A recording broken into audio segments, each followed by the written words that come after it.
Train to Busan एक दक्षिण कोरियाई एक्शन हॉरर फिल्म है जिसका निर्देशन योन सांग हो ने किया है। यह फिल्म 2016 में रिलीज हुई थी और एक ज़ोंबी महामारी के दौरान एक ट्रेन में यात्रा कर रहे यात्रियों के संघर्ष की कहानी बताती है। कहानी की शुरुआत सियोल से होती है, जहां सियोक वू एक वर्कहॉलिक फंड मैनेजर अपनी बेटी सुआन के साथ रहता है। सियोक वू का अपनी बेटी के साथ रिश्ता खराब है क्योंकि वह काम में बहुत व्यस्त रहता है। सुआन अपने जन्मदिन पर अपनी मां से मिलने के लिए बुसान जाना चाहती है और सियोक वू अनिच्छा से सहमत हो जाता है कि वह उसे वहां ले जाएगा। जैसे ही ट्रेन सियोल से बुसान के लिए रवाना होती है, देश भर में अजीब घटनाएं घटने लगती हैं। एक संक्रमित महिला ट्रेन में चढ़ जाती है और जल्द ही एक ज़ोंबी में बदल जाती है। वह ट्रेन अटेंडेंट पर हमला करती है और संक्रमण तेजी से फैलने लगता है। वायरस संक्रमित लोगों को खतरनाक ज़ोंबी में बदल देता है, जो दूसरों पर हमला करते हैं और संक्रमण फैलाते हैं। सियोकवू, सुआन और कुछ अन्य यात्री जल्दी ही खतरे को समझ जाते हैं। उनमें से एक है सांगहवा, जो अपनी गर्भवती पत्नी सियोंग क्योंग के साथ यात्रा कर रहे हैं। योंगगुक, एक हाई स्कूल बेसबॉल खिलाड़ी, और उसकी प्रेमिका जिनही, और दो बुजुर्ग बहनें इनगिल और जोंगगिल। वे सभी मिलकर खुद को ट्रेन में फैलते हुए ज़ोंबी से बचाने की कोशिश करते हैं।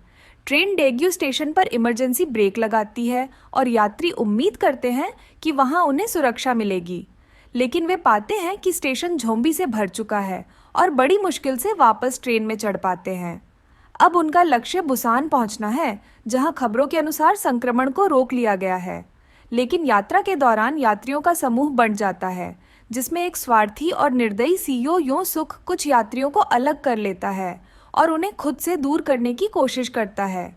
सियोकवू, जो पहले बहुत स्वार्थी था, अब धीरे धीरे समझने लगता है कि एकता और बलिदान कितना महत्वपूर्ण है।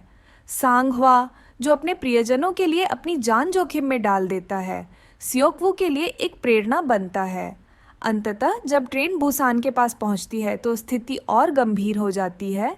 यात्री संक्रमित ज़ोंबी से बचने के लिए संघर्ष करते हैं और अंत में ट्रेन को छोड़कर दूसरी ट्रेन में चढ़ने की कोशिश करते हैं। यात्रा के अंत में बचे हुए लोग केवल कुछ ही होते हैं: सियोकवू, सुआन, सियोंग क्योंग और योंसुक। योंसुक की स्वार्थी हरकतें कई यात्रियों की मौत का कारण बनती हैं। अंतिम संघर्ष में सियोकवू योंसुक से लड़ता है, लेकिन खुद भी संक्रमित हो जाता है। समझते हुए कि उसके पास बहुत कम समय बचा है, सियोकवू अपनी बेटी सुआन से भावनात्मक विदाई लेता है और उसे सियोंग क्योंग के साथ रहने को कहता है। वह ट्रेन से कूद जाता है ताकि सुआन और सियोंग क्योंग सुरक्षित रहे और बुसान पहुंच सकें। फिल्म के अंत में सियोंग क्योंग और सुआन बुसान में क्वारंटाइन जोन तक पहुंचते हैं। वहां सैनिक उन्हें ज़ोंबी समझकर गोली मारने वाले होते हैं, लेकिन सुआन गाना गाने लगती है जो उसने अपने पिता के लिए तैयार किया था। यह साबित करता है कि वे जिंदा हैं और इंसान हैं, जिसके बाद सैनिक उन्हें बचा लेते हैं और वे सुरक्षित हो जाते हैं।